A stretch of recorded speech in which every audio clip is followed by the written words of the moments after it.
그러면 11장의 사회복지 실천 과정 중에 개입에 대해서 함께 학습해 보도록 하겠습니다.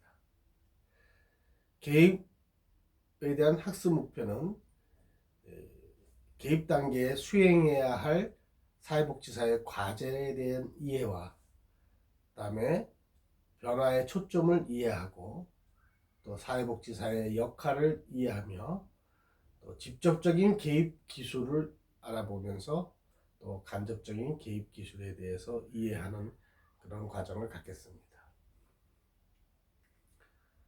그럼 첫 번째 개입 단계에서 사회복지사의 과제에 대해서 함께 논해 볼까 합니다.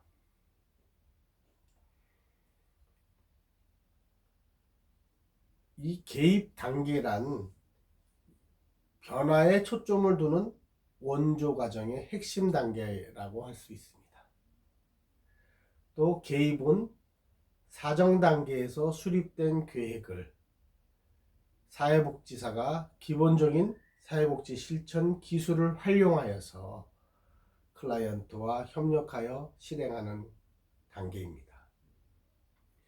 그러면 이 개입 단계의 목표는 클라이언트의 욕구 충족과 문제 해결을 위해서 긍정적인 변화를 이끌어내는 것이라고 하겠습니다. 그러면 개입 단계의 사회복지사의 과제에 대해서 첫째는 클라이언트의 욕구 충족과 문제 해결을 위해서 구체적인 변화 전략을 수립해야 된다는 것입니다. 변화 전략의 내용은 상담과 또 지역사회와의 자원 연계 및 새로운 자원의 개발, 또 사회적인 지지를 위한 집단 활용과 교육, 정보, 또 제공과 역할극 등을 다양하게 구성할 수가 있습니다. 두 번째 과제는 다양한 개입 방법과 기술을 적용하여서 클라이언트와 그를 둘러싼 환경의 체계에서 긍정적인 변화가 나타날 수 있도록 원조를 해야 한다는 것이죠. 사회복지사는 교육의 동기부여와 또 자연적인 연결과 행동 변화 등을 통해서 클라이언트의 문제를 완화하거나 해결하는 변화를 만들어야 됩니다. 그래서 사회복지사는 클라이언트와 그 문제의 특성을 적합한 개입 방법을 선택하여 적용을 해야만 합니다. 셋째는 지속적인 점검을 통해서 클라이언트의 변화 정도를 유지하고 평가하여야 한다는 것이죠. 사회복지사는 클라이언트의 변화 노력을 방해하는 장애물이 있는지 점검해서 동시에 개입 과정에서 클라이언트에게 정기적으로 지지와 환류를 제공해야 합니다. 또한 설정한 목표를 달성해 사회복지사의 개입이 어떤 효과가 있는지를 계속해서 평가해야 합니다.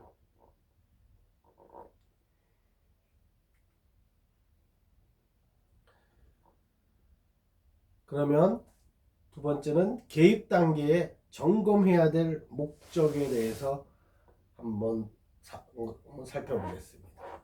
첫째는 개입 전략 효과성을 평가할 수가 있습니다.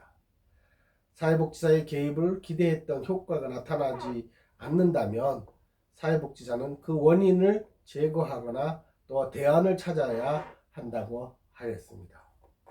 둘째는 점검은 개입 전략의 효율성을 평가할 수가 있습니다. 목표에 달성하려는 클라이언트의 노력을 평가하여서 개입 과정의 초점을 지속시켜야 합니다. 셋째 점검은 개입 과정에서 나타날 수 있는 장애 요인을 발견하여서 대처할 수가 있습니다. 사회복지사는 점검을 통해서 클라이언트의 반응을 평가하고 클라이언트의 부정적인 태도와 정서 등과 같은 다음과 같은 장애 요인을 즉각적으로 대처해야만 합니다. 넷째, 점검을 통해서 개입의 효과를 지속해서 평가하여 원조 과정에서 클라이언트의 동기부여와 자신감을 보양할 수 있어야만 됩니다. 결론적으로 점검은 수립된 개입 계획에 차질이 없이 수행하도록 하는 동시에 변화나 문제가 생기게 되면 이를 클라이언트에게 최선의 이익이라는 원칙에 따라 계획을 수정할 수 있는 융통성을 발휘해야 되는 것입니다. 그로 인해서 사회복지사가 점검을 과학적으로 시행하기 위해서 교육 과정에 대한 평가가 필요합니다. 둘째, 변화의 초점에 대해서 알아보겠습니다. 개입 단계에서 사회복지사는 클라이언트의 문제를 해결하고 목표를 달성하는 데 도움을 주는 변화에 초점을 두어야만 합니다. 이러한 변화를 위한 사회복지사의 노력은 지속하여야 하는데 사회복지사는 클라이언트의 환경 그리고 클라이언트의 환경 모두에 초점을 두고 일반적으로 사회복지사는 개인적인 변화 또 관계적 변화, 환경적인 변화 등을 초점 맞추어야 합니다. 그러면 첫째, 개인적인 변화는 개인의 사고와 감정, 행동 등의 변화를 의미합니다. 또한 사고 변화의 초점입니다.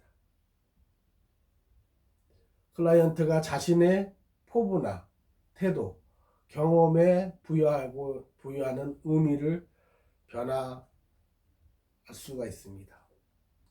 지식의 저변 확대와 또 자신에게 더 긍정적인 감정을 갖게 되는 것, 지난 일에 대한 수용과 자신의 삶의 변화를 가져올 능력을 개발하는 것 등을 초점을 두어야 될 것입니다. 또 감정 변화에 초점을 두어야 됩니다. 분노의 빈도가 강도를 줄이는 것이나 조금은 더 편안해지는 것을 알 수가 있습니다. 또 행동 변화에 초점을 두어야 됩니다. 집단에서 더 자주 말하거나 양육 기술을 더 능숙하게 사용하는 것 등을 말할 수가 있습니다.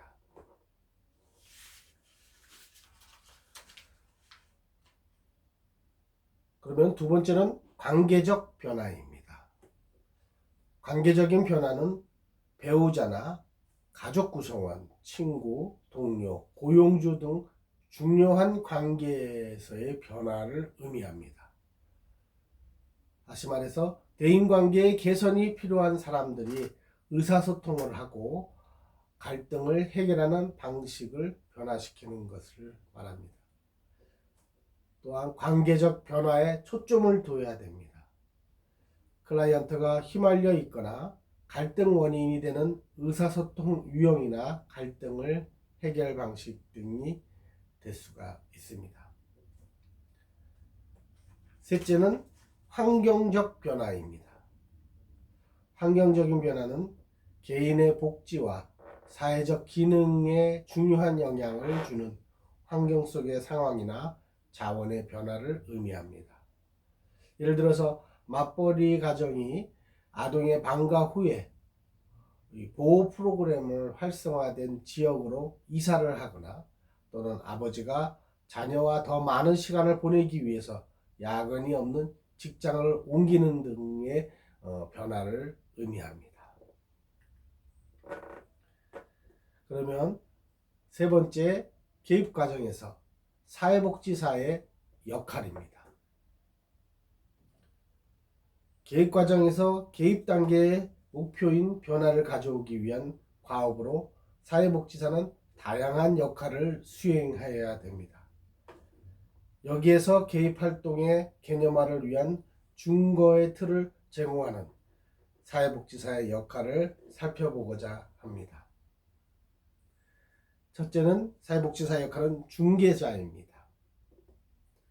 클라이언트가 필요로 하는 자원과 서비스를 연결하는 역할로서 지역사회의 다양한 자원과 기관의 운영 절차 등에 대한 충분한 정보와 지식이 필요합니다. 예를 들어서 생활 형편이 어려운 혼자 사는 노인에게 맞벌이나 집안일을 도와줄 자원봉사자와 후원자 등을 연결해 주는 것이죠. 그러면 사회복지사의 두 번째는 조력자입니다. 조력자의 역할은 클라이언트가 자신의 문제를 해결할 능력이나 대처 능력을 향상하는 데 필요한 자원을 찾도록 돕는 것을 말합니다. 예를 들어 가족이 강제로 장애인 거주시설에 입소시켰던 장애인이 그 시설에서 퇴소하기를 요청함에 따라 퇴소 상담을 실시하는 것 등의 역할을 조력해 주는 것이죠. 셋째는 교사의 역할을 클라이언트가 문제 상황에 대한 잘 대처할 수 있도록 새로운 지식과 기술을 습득하도록 도와주거나 정보를 제공하거나 모델링을 통해서 직접 가르치는 것 등을 말합니다. 예를 들어서 장애 아동을 양육하는 부모에게 발달 단계에 따른 적합한 양육 기술을 교육하거나 지역사회의 다양한 특수교육기관과 훈련 프로그램을 관한 정보를 제공하는 것 등을 말할 수가 있습니다. 넷째의 사회복지사 역할은 중재자입니다. 클라이언트가 갈등 관계에 있는 다른 사람 또는 외부 체계 사이를 중재하여서 합의점을 찾도록 하는 것을 말합니다. 예를 들어서 돌봄 서비스를 받는 노인과 직원 간의 갈등을 해결하거나 또 자퇴한 학생의 복교를 위한 학교와 학부모, 학생 등의 입장과 욕구를 수렴하여서 해결 방법을 모색하는 것을 뜻합니다. 다섯 번째 사회복지사의 역할은 옹호자입니다. 클라이언트의 입장에서 논쟁과 교섭, 타협, 투쟁 등을 통해서 클라이언트의 이익과 권리를 보호하는 것을 말합니다. 예를 들어서 재개발 사업으로 철거당하게 된 세입자의 권리 확보를 위한 활동이나 미등록 이주노동자 자녀와 교육을 받을 수 있도록 관계법 개정을 제안하는 것 등을 역할을 예를 들 수가 있습니다.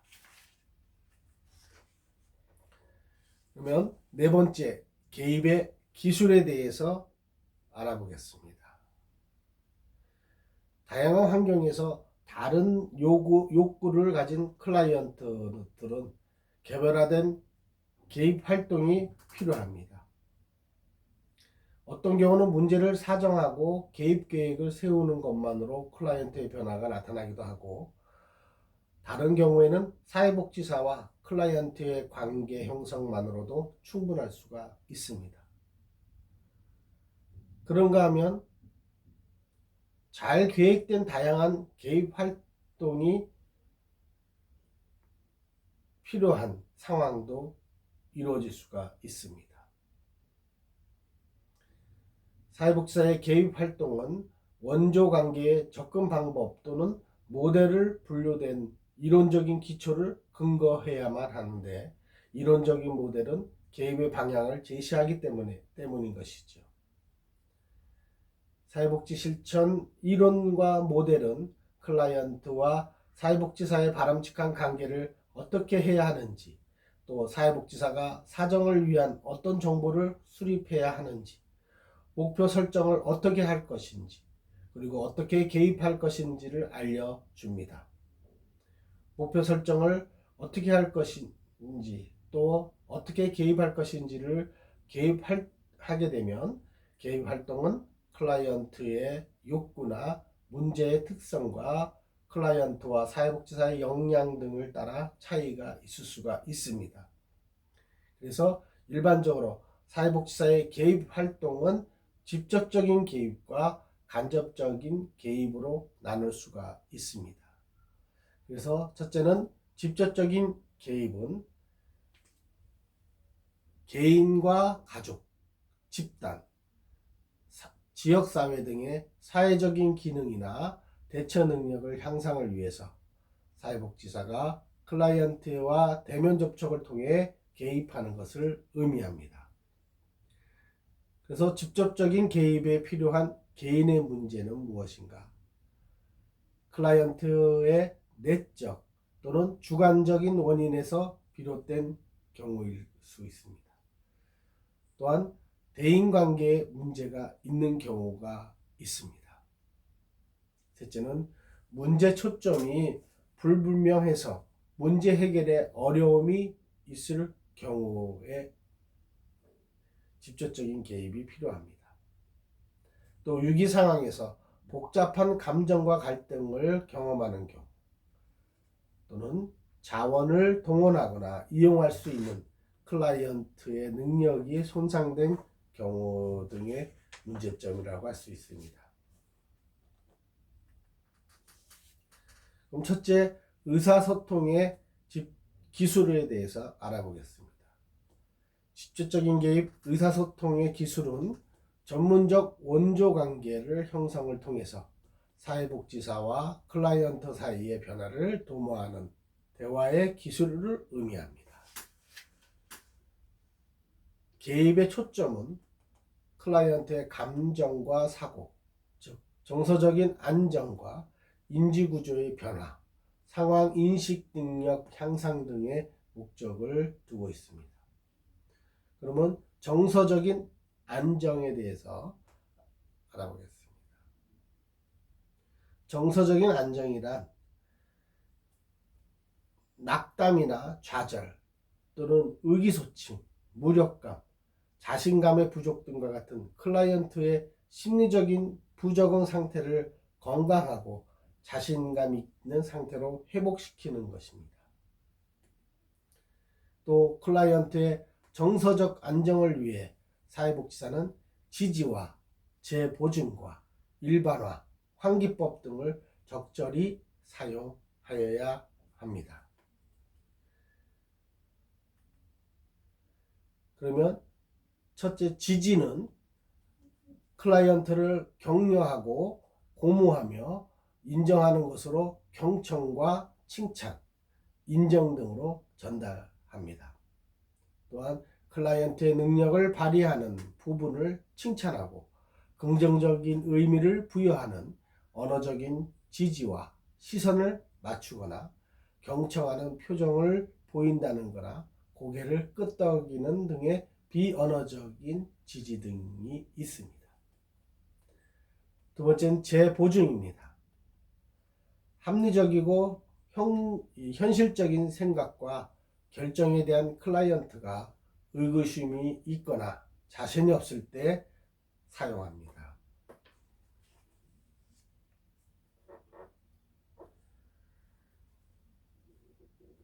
클라이언트의 능력이나 자질에 대해서 사회복지사가 신뢰를 표현함으로써 클라이언트의 불안과 불확실한 감정을 줄이고 편안한 감정으로 돕기 위한 기술이 재보증이라고 할 수가 있습니다.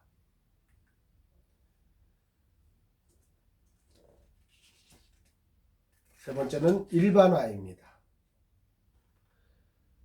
클라이언트가 자신만의 특정 문제나 어려움이 있다고 생각하면서 주관적인 고통의 크기를 압도당하고 있을 때 그런 문제가 다른 사람들도 공통으로 경험하고 있는 문제나 어려움을 지적함으로써 문제에 대한 인식의 방향을 바꾸어주는 기술이라고 할 수 있습니다. 넷째는 환기입니다. 클라이언트의 내부에 억압되어 있는 분노나 슬픔, 죄의식이나 불안감 등과 같은 부정적 감정이 문제가 되거나 이러한 감정 때문에 문제 해결을 방해하는 응해를 받는 경우 또 사회복지사가 이를 적극적으로 표현하도록 격려함으로써 감정의 강도를 약화하거나 해소하는 기술을 한계라고 할 수가 있습니다. 즉, 한계는 클라이언트의 기능에 부정적인 영향을 미칠 수 있는 감정을 표현하도록 돕는 기술이며, 이러한 감정을 클라이언트가 탐색하고 고려할 기회를 제공을 해야 합니다. 예를 들어서 클라이언트에게 힘드셨을 것 같네요. 그때 기분이 어떠셨어요? 라고 하는 것이 환기의 한 예라고 할 수가 있습니다. 두 번째는 인지구조의 변화입니다. 인지구조의 변화란 사회복지사가 클라이언트의 부정적 혹은 왜곡된 사고 구조를 변화시켜서 자신과 상황을 더 현실적으로 인식하도록 돕는 것을 말합니다. 사회복지사는 초점화, 직면, 재명명 등을 적절히 사용함으로써 클라이언트의 왜곡된 인지구조를 변화시켜야 됩니다. 그러면 인지구조 변화의 첫째는 초점화입니다. 클라이언트가 자신의 문제를 말로 표현할 때 느끼는 혼란과 산만함을 점검함으로써 말 속에 숨겨진 선입견이나 혼란을 드러내어 자신의 사고 과정을 명확하게 볼 수 있게 하는 방법을 초점화입니다. 적절한 시기에 질문함으로써 클라이언트가 자신의 정보나 감정, 경험 등을 분류하여서 명확히 하고 정리하도록 도와주는 것입니다. 두 번째는 직면입니다.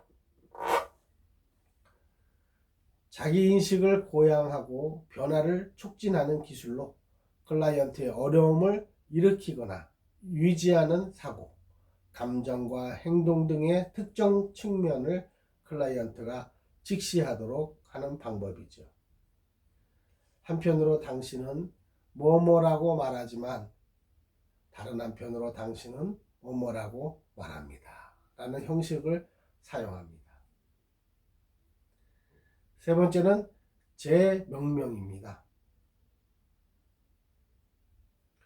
어떤 문제나 행동, 또 생활 경험 등에 대해서 클라이언트가 부여하는 의미를 수정함으로써 클라이언트의 관점을 긍정적인 방향으로 변화시키는 기술이 재명명입니다.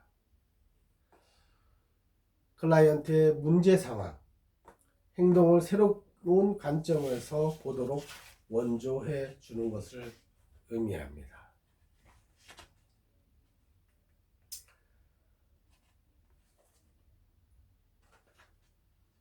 그러면 세 번째, 상황 인식 능력 향상에 대해서 알아보도록 하겠습니다. 상황 인식 능력 향상은 클라이언트의 정서 상태와 인지 구조 및 행동, 또 문제와 이를 둘러싼 동원 가능한 자원 등에 대한 클라이언트의 통찰력을 높이는 것을 말합니다. 그러면 첫 번째는 정보 제공입니다. 클라이언트의 문제 해결 능력을 향상하는 데 필요한 정보와 지침을 제공해 주는 것을 말합니다. 두 번째는 조언입니다. 클라이언트가 해야 할 것을 추천하거나 제안하는 기술을 의미합니다. 복지사는 때로는 클라이언트가 생각하지 못하는 대안을 제시하거나 대안 가운데 하나를 추천하는 조언도 하여야 합니다. 조언을 위해서 사회복지사는 클라이언트의 관심사를 성공적으로 처리하는 방법에 관한 클라이언트보다 더 많은 이 알아야 하는 조건인 겁니다. 조언의 성공과 실패는 이를 활용하는 클라이언트의 능력과 관련이 있으므로 사회복지사는 클라이언트의 능력에 관한 판단을 바탕으로 조언을 사용하여야 합니다.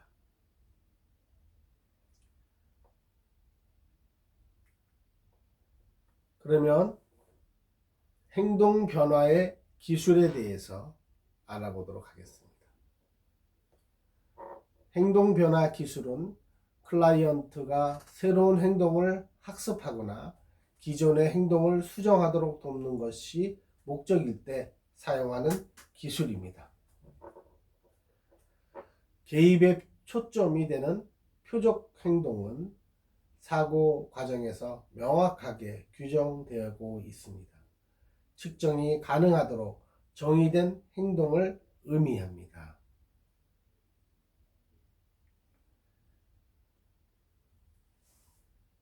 이처럼 행동 변화의 기술은 특정한 문제 행동을 없애거나 바람직한 행동으로 변화시키고자 할 때 사용하며 주로 고전적인 조건화와 조작적인 조건화의 원리에 근거를 하고 있습니다.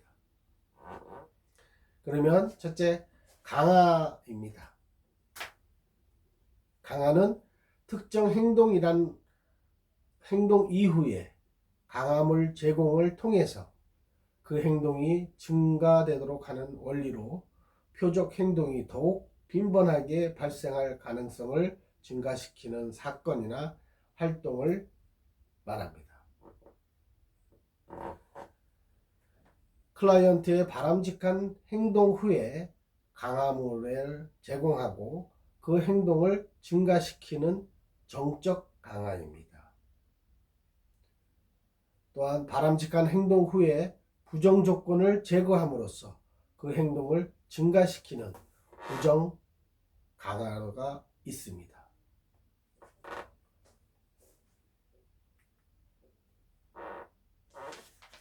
세 번째는 처벌입니다. 처벌은 특정 행동 이후에 고통스럽고 불쾌한 자극인 벌을 가함으로써 그 행동을 줄이거나 제거하는 기법입니다. 정적인 처벌과 부적 처벌이 있는데, 정적 처벌은 표적 행동 후에 처벌함으로써 그 행동을 감소시킬 수가 있습니다. 또 부적 처벌은 표적 행동 후에 생활의 유쾌한 부분인 정적 조건을 제거함으로써 그 행동을 감소시키는 기술이라고 하겠습니다. 세 번째는 소거입니다. 소거는 바람직하지 못지 않는 행동을 줄이거나 없애기 위해서 그 행동을 무시하는 것을 말합니다. 소거는 벌로 사용하는 대신에 특정 행동을 강화하지 않음으로써 자연히 그 행동이 소멸되도록 하는 것을 말합니다. 네 번째는 타임아웃입니다. 부정적인 행동을 했을 때 긍정적인 강화를 받는 기회를 박탈함으로써 그 행동을 소거하려는 기법으로 주로 신체적 징계에 대안으로 문제 행동을 감소시키는 데 사용합니다. 바람직하지 않는 행동을 강화하는 환경으로부터 클라이언트를 일시적으로 격리해서 문제 행동을 감소하거나 제거하는 것이 목적인 것이죠.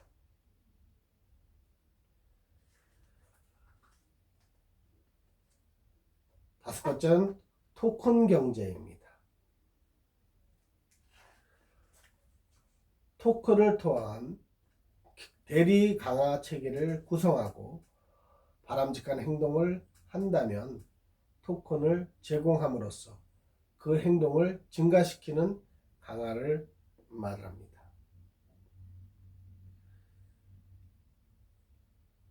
조작적인 조건화와, 즉 어떤 반응에 선택적으로 보상함으로써 그 반응을 보일 확률을 증가시키거나 감소시키는 것을 활용하는 것을 말합니다.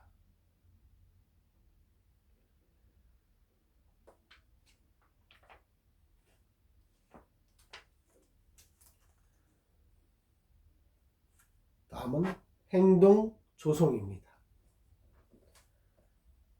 기대하는 반응이나 행동의 학습을 위해서 그 행동을 작은 단위로 세분화하여서 과제를 제시합니다. 행동 수정의 가장 대표적인 방법으로는 복잡한 행동이나 기술을 학습하는 데 매우 유용합니다. 다음은 모델링 기술입니다. 타인이 바람직한 행동을 하는 것을 보고 그대로 모방함으로써 행동을 변화시키는 것으로 클라이언트가 모방할 수 있는 행동을 예를 제시하는 방법을 모델링의 기술입니다. 이는 관찰하거나 책을 읽거나 비디오나 역할극을 통해서 시행 가능합니다. 다음은 역할 교환 기술입니다. 클라이언트가 타인의 입장에서 상황을 바라보고 의견을 말하게 함으로써 주변 사람의 행동이나 감정에 대한 이해를 향상하는 데 도움을 주는 기술입니다. 다음은 시연 기술입니다. 특정 상황에서 클라이언트가 그 상황을 맞게끔 적절한 행동을 할 수 있도록 습득한 기술을 반복적으로 연습하는 것을 말합니다.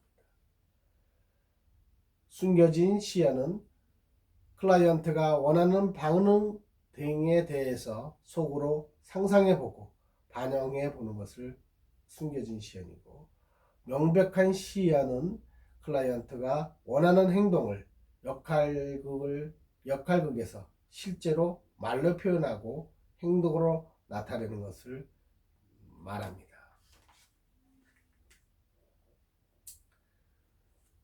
그러면 지금까지는 직접적인 개입에 대해서 얘기를 했고요. 이제는 간접적인 개입에 대해서 알아보겠습니다. 간접적인 개입은 클라이언트의 행동, 인지, 정서 등에 개입하는 것이 아니지만 클라이언트의 환경 체계를 개입함으로써 클라이언트의 문제를 해결하는 데 긍정적인 도움을 제공해 주는 것을 말합니다. 그러면 첫 번째는 사회적 지지 체계의 개발입니다. 사회적 지지란 개인이 대입 관계로부터 제공되는 다양한 자원을 말합니다. 첫째는 비공식적인 사회적 지지 체계입니다. 자연적 지지 체계로 도움이 필요할 때 가장 먼저 도움을 요청하는 사람은 가족이나 친구, 이웃, 동료 등이겠죠. 이들이 제공하는 감정적인 지지, 충고와 정보 제공, 금전적인 도움 등과 같은 구체적인 자원이나 서비스를 표현합니다. 포함하고 있습니다. 둘째는 공식적인 사회적 지지 체계입니다. 사회복지 서비스를 제공하는 사회복지기관이나 학교, 또 종교단체, 비영리단체와 공공기관, 정부 등과 같은 특정 목적을 가지고 활동하는 조직체계에서 공식적으로 제공하는 서비스나 프로그램을 의미합니다. 셋째는 자조집단입니다. 자조집단은 비슷한 어려움이나 관심사를 가진 사람들이 자발적으로 집단을 만들어서 경험을 공유함으로써 바람직한 변화를 위해 노력하는 상호 원조 집단이라고 할 수 있겠습니다. 넷째는 자원봉사자 활용입니다. 클라이언트의 사회적 지지 체계로서 자원봉사자를 적극 활용하는 것을 말합니다. 그러면 간접 개입에서 두 번째, 자원 및 프로그램의 개발과 중개에 대해서 알아보겠습니다. 클라이언트에게 필요한 물질적인 자원과 인적 자원을 확보하거나 새로운 프로그램을 개발이 필요할 수 있습니다. 예를 들어서 빈곤 가정의 결식 아동에게 무료 급식을 제공하고 또 희귀난치성의 질환 환우에게 모금 활동을 전개되는 것을 말합니다.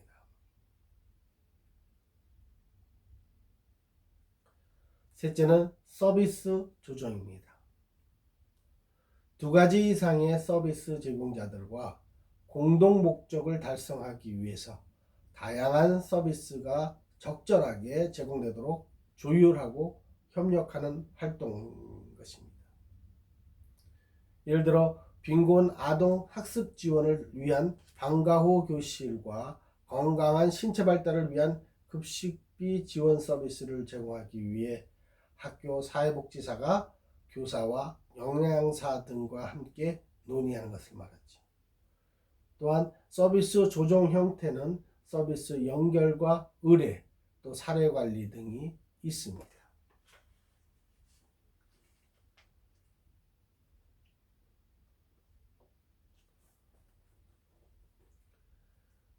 넷째, 환경 조정입니다.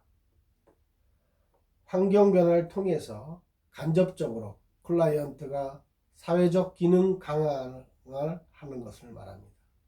예를 들어 집단 따돌림의 피해 학생을 보호를 위해서 환경적인 요인인 가해자와 방관자들을 대상으로 상담과 교육을 시행하므로 담임교사 및 학교장과 협조를 통해서 피해 학생이 안전하게 학교를 다니도록 환경을 조성하는 것을 말합니다.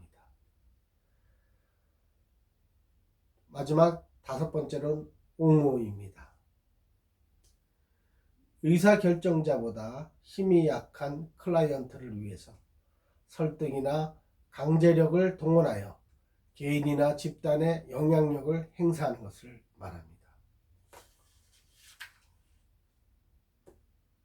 옹호가 필요로 하는 경우는 다음과 같습니다.